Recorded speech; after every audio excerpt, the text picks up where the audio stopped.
गुनाहगार मालिका माफ करिया चंगे मंदे में कम होए मलाई रखे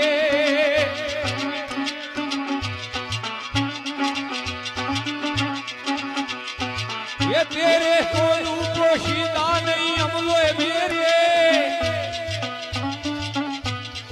ये जो मैं दुनिया दे विच कमाई रखे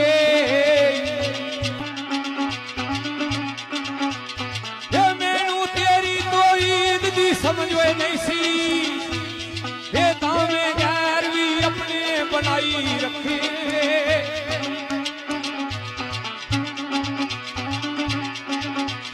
ये इस बुरे समाज विच यार फिक्री